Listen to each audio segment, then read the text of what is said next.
বিষয়টা একেবারে স্পষ্ট। একটা হলো রাসূল করিম সাল্লাল্লাহু আলাইহি ওয়াসাল্লামের জন্য কখন থেকে নবুয়ত নির্ধারিত করা হয়েছে, আরেকটা হলো রাসূল করিম সাল্লাল্লাহু আলাইহি ওয়াসাল্লাম কখন থেকে নবুয়ত পালনের আদেশ পেয়েছেন, কখন থেকে রাসূলের নবুয়ত প্রকাশ পেয়েছে, নবুয়তের দায়িত্ব পালন করার জন্য আদিষ্ট হয়েছেন। তাহলে দুইটা বিষয় দুই রকম না? দুই রকম। একটা হলো যে রাসূলের নবুয়ত, আল্লাহ নবীকে যেই নবুয়ত দিবেন, যে রিসালাত দিবেন, আল্লাহ তাআলা আমার আপনার নবীকে যেই নবুয়ত দিয়ে দুনিয়াতে পাঠাবেন, যে শরীয়ত দিয়ে দুনিয়াতে পাঠাবেন, যেই কিতাব আল্লাহ তাআলা আমার আপনার নবীকে দান করবেন, যেই কিতাবের দাওয়াত ও তাবলীগ করার জন্য আল্লাহ তাআলা আমার আপনার নবীকে দুনিয়াতে পাঠাবেন, দায়িত্ব দিবেন, সেই কিতাবটা, সেই নবুয়তটা, সেই রিসালাতটা, সেই ইসলামটা আদম আলাইহিস সালামকে সৃষ্টির পূর্বে আল্লাহ তাআলা কি করে রাখছে? নির্ধারিত করে রাখছে। আল্লাহ তাআলা সেটা কি করে রাখছেন? নির্ধারিত করে রাখছেন। সেই নির্ধারিত নবুয়তটা প্রকাশ পেয়েছে 40 বছর বয়সে। সেই নির্ধারিত নবুয়তের দায়িত্ব, প্রচার প্রসারের দায়িত্ব, মানুষকে আল্লাহর পথে ডাকার দায়িত্ব, ওয়াংদির আশিরতাকে আল্লাহ করবেন, এই দায়িত্বটা আল্লাহ তাআলা আমার আপনার নবীকে কত বছর বয়সে দিয়েছে? 40 বছর বয়সে দিয়েছে। তাহলে নবুয়ত নির্ধারিত হয়েছে আদম নবীকে সৃষ্টি করার আগে, আর নবুয়ত প্রকাশ পেয়েছে নবুয়তের দায়িত্ব পালন করার জন্য নবীজি আদিষ্ট হয়েছেন কত বছর বয়সে? 40 বছর বয়সে। তাহলে নবুয়ত নির্ধারিত হওয়া আর নবুয়ত প্রাপ্ত হওয়া দুটোটা কি এক? বলেন। যখন বিভিন্ন জেলায়, বিভিন্ন থানায় যখন সরকারি বাজেট হয়, এটা কি সাথে সাথে পেয়ে যায়? বলেন। বাজেট আগে হয় কি না? কথা বলেন না। সেই বাজেট দেখা যায় 2 বছর 3 বছর পরেও পায়, কি এমন হয় না? কি বলেন আপনারা? তো আমার আপনার নবীর নবুয়ত বাজেট হয়েছে, নির্ধারিত হয়েছে কখন? আদম আলাইহিস সালামকে সৃষ্টি করার আগে। আর সেই নবুয়ত প্রকাশ পেয়েছে, সেই নবুয়তের দায়িত্ব পেয়েছেন, সেই নবুয়তের প্রচার প্রসার করার জিম্মাদারি পেয়েছেন কত বছর বয়সে? তাই নবীজি বলেছেন আমি 40 বছর বয়সে নবী হয়েছি। এমনকি হাদিসে পাকে আসছে, নবীকে প্রশ্ন করা হলো, নবীজি প্রতি সোমবারে আপনি রোজা রাখেন, ব্যাপার কি, কারণটা কি? নবীজি তখন বলেছিলেন এই সোমবারের দিনে আল্লাহ তাআলা সর্বপ্রথম আমার উপর ওহী অবতীর্ণ করেছেন এবং এই সোমবারের দিনে আমি মুহাম্মদ দুনিয়াতে জন্মগ্রহণ করেছি, এই শুকরিয়া স্বরূপ আমি প্রতি সোমবারে রোজা আদায় করি। তাহলে বলেন এটা কোনো ঝগড়া কিছু আছে এখানে? হ্যাঁ, একদল আরেক দলের গালাগালি করার কিছু আছে? একদল আরেক দলকে কটাক্ত করার কিছু আছে? নাই। তাহলে নবুয়ত নির্ধারিত হওয়া এক বিষয়, আর নবুয়ত প্রাপ্ত হওয়া আরেক বিষয়। নবুয়তের বাজেট হয়েছে আদম নবীর সৃষ্টির আগে, আর সেই নবুয়ত নবীজি প্রাপ্ত হয়েছেন জন্মের 40 বছর পরে।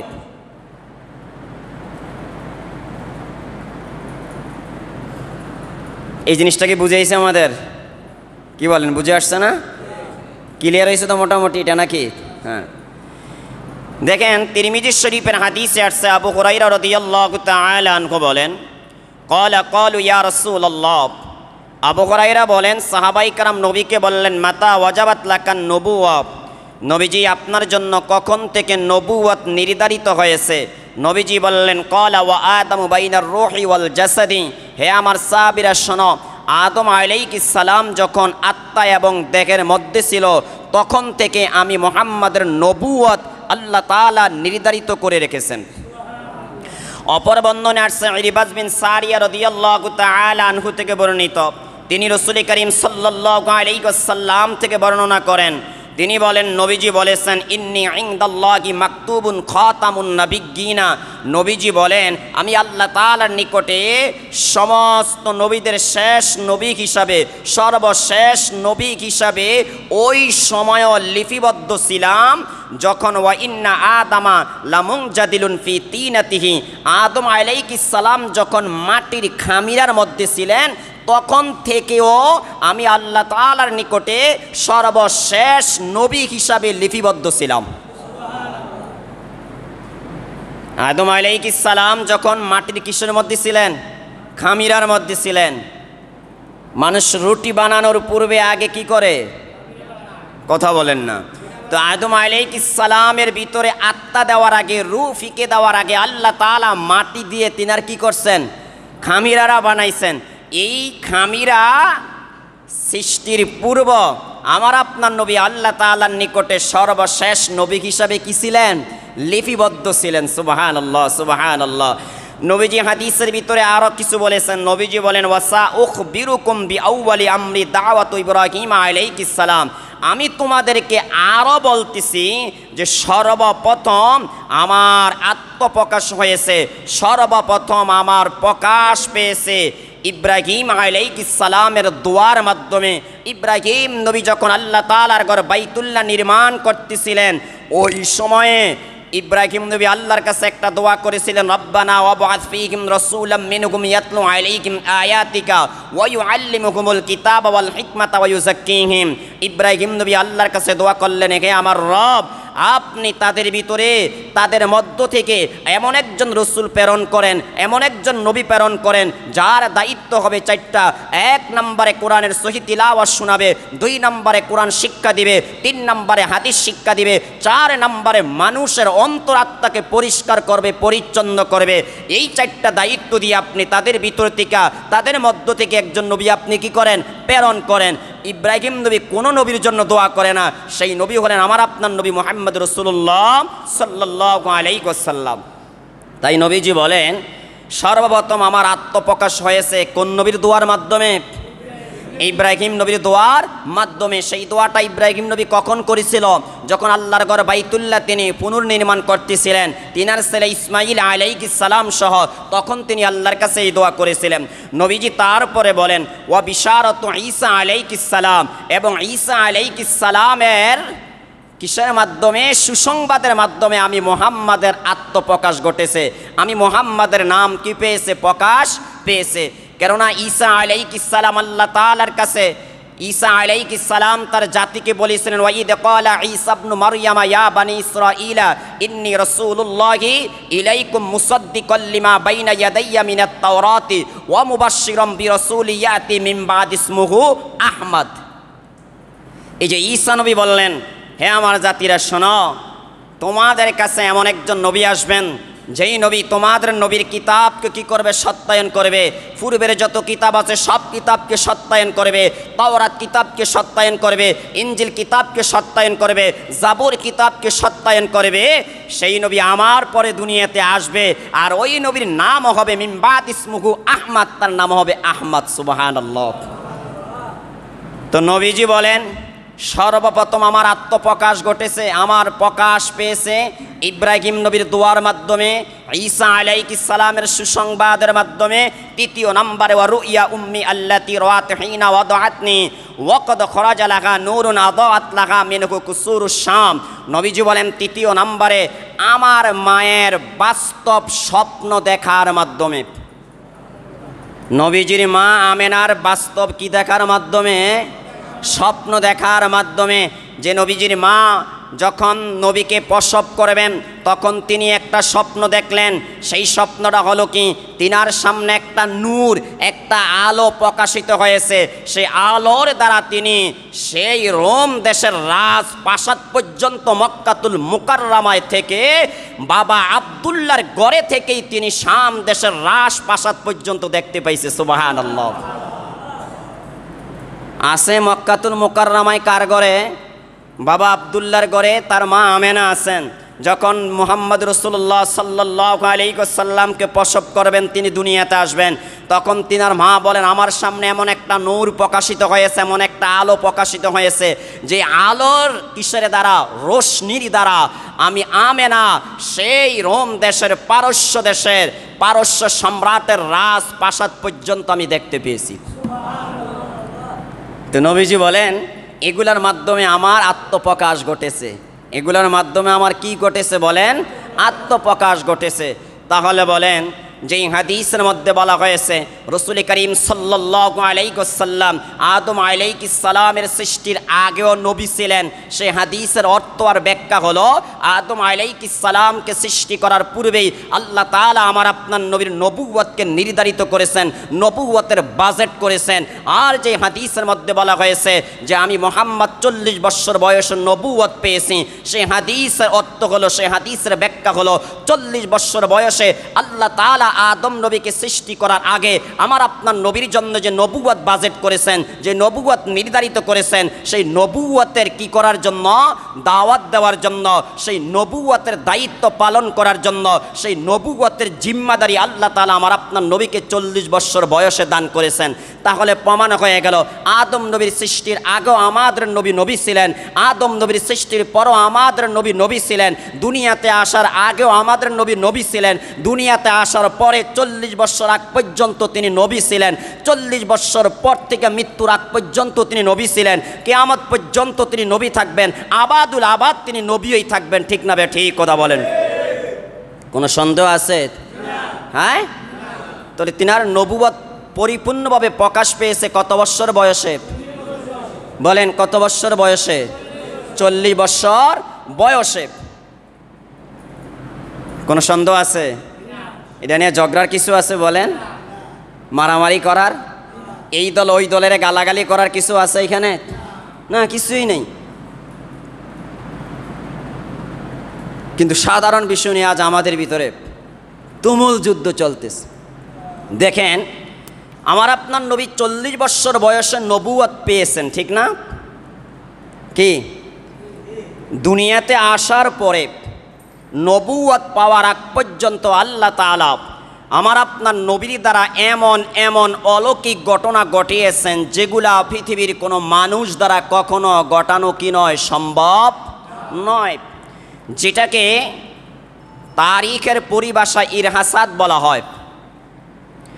যেমন দেখেন, তিরমিজি শরীফের হাদিসে আসছে, জাবের বিন সামুরা রাদিয়াল্লাহু তাআলা আনহু থেকে বর্ণিত, তিনি বলেন রাসূলুল্লাহ সাল্লাল্লাহু আলাইহি ওয়াসাল্লাম বলেছেন, ইন্না বি মাক্কাতা হাজারা কানা ইউসাল্লিমু আলাইয়া লায়ালি বুইস্তু ইন্নী লা আরিফুহুল আন।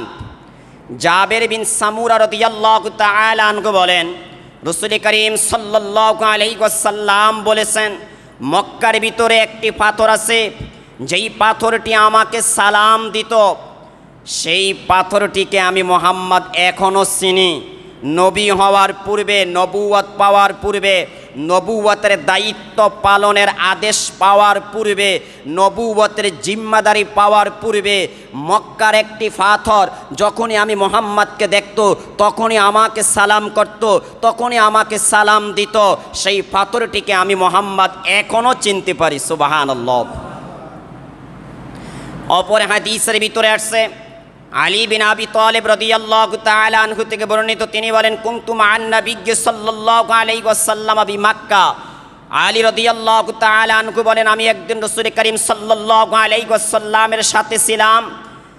ফাখরাজনা ফি বাদি নাওয়াহিহা, যে মক্কার যেই কোন একটা প্রান্তে আমি রাসূলের সাথে যাব, তখন আমি দেখতে পাইলাম ফামাস্তাকবালাহু জাবালুন ওয়ালা শাজারুন ইল্লা হুয়া ইয়াকুলু আসসালামু আলাইকা ইয়া রাসূলুল্লাহ।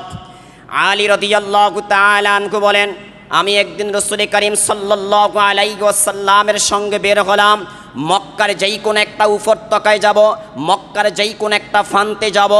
আমি আলী যখনই রসুলের সঙ্গে বের হলাম, বের হওয়ার পরে যখনই রসুল কোনো একটি পাহাড় অতিক্রম করে, যখনই একটা গাছ অতিক্রম করে, আমি আলী দেখতে পাই, আমি আলী আমার নিজ কানে শুনতে পাই, প্রতিটা পাহাড় আমার আপনার নবীকে সালাম দিচ্ছে, আসসালামু আলাইকা ইয়া রাসূলুল্লাহ। ওকে আল্লাহ রসুল আপনার প্রতি সালাম, আপনাকে সালাম। যতটা গাছ আমি অতিক্রম করি প্রতিটা গাছ থেকে আওয়াজ আসছে আসসালামু আলাইকা ইয়া রাসূলুল্লাহ, ওকে আল্লাহ রসুল আপনার প্রতি সালাম, আপনাকে সালাম। সুবহানাল্লাহ।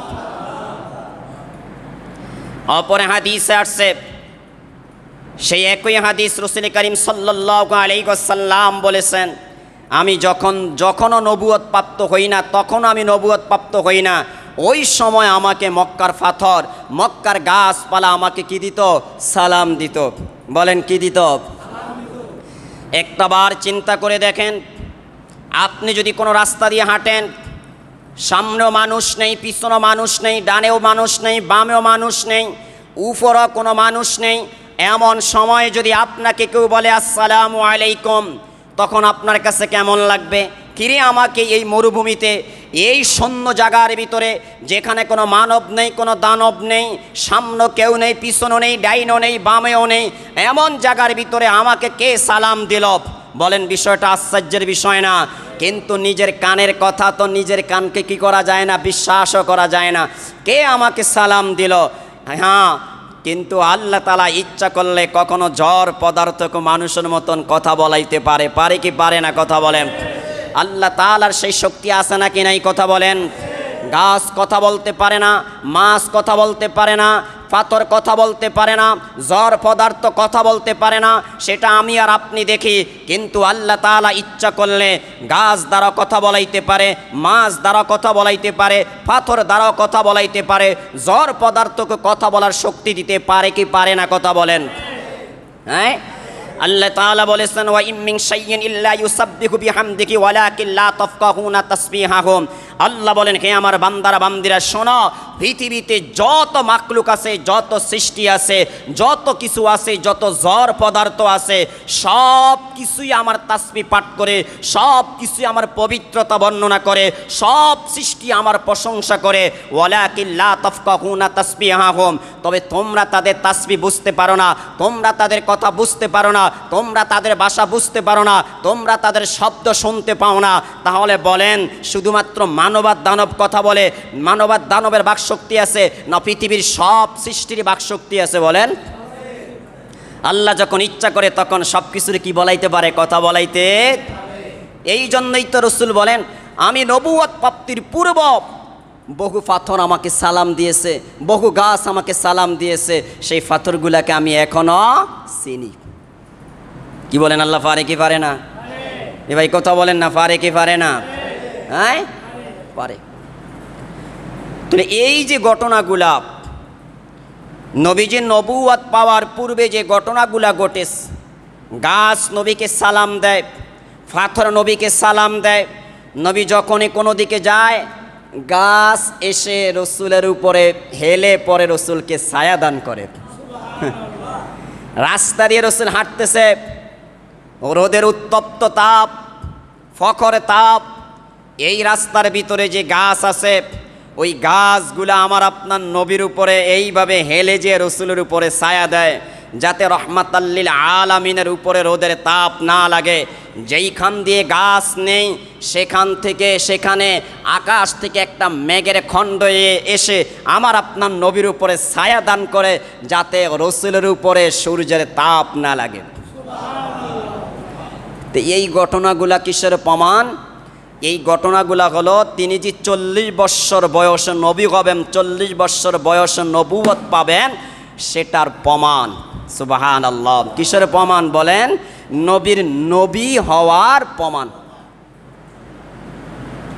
40 বৎসর পরেই যখন এই লোকটা বলবে 360 দেবতার ইবাদত করা যাবে না, 360 মূর্তির পূজা করা যাবে না, এক আল্লাহর পূজা করতে হবে, এক আল্লাহর গোলামি করতে হবে, এক আল্লাহর দাসত্ব করতে হবে, সেই মানুষটা দিয়ে আল্লাহ তাআলা সেই দায়িত্ব দেওয়ার পূর্বে অনেক অলৌকিক ঘটনা ঘটাইছেন, যেগুলা মক্কার মুশরিকরা দেখছে, মক্কার বেঈমানেরা দেখছে, দেখে তারা নিজেরাই আমার আপনার নবীকে একটা উপাধি দিয়েছিল, একটা টাইটেল দিয়েছিল, আল আমিন, মহাবিশ্বাসী, মহাবিশ্বস্ত, যার 40 বৎসর বয়সে একটা মিথ্যা কথাও নেই, একটা গীবত নেই, একটা একটা ছগলখড়িও নেই, একটা মিথ্যা সাক্ষীও নেই, কোনোদিন একটা গালিও দেয় নাই, কোনোদিন একটা কটু কথাও বলে নাই, কোনোদিন কাউকে নিয়ে হিংসা করে নাই, কোনোদিন কারোর সাথে ঝগড়া করে নাই, কোনোদিন কারোর সাথে রাগ গোসা অভিমান করে কারো উপরে কি করে নাই, অন্যায় অপরাধ জুলুম অত্যাচার করে নাই। যেই মানুষটাকে আল্লাহ তাআলা 40 বৎসর পরে নবুয়তের দায়িত্ব দিবেন, সেই মানুষটাকে দিয়ে আল্লাহ তাআলা নবুয়তের পূর্বে 40 বৎসর পর্যন্ত যাদের মধ্যে নবীজি ছিলেন, যাদেরকে 40 বৎসর পরে তিনি কি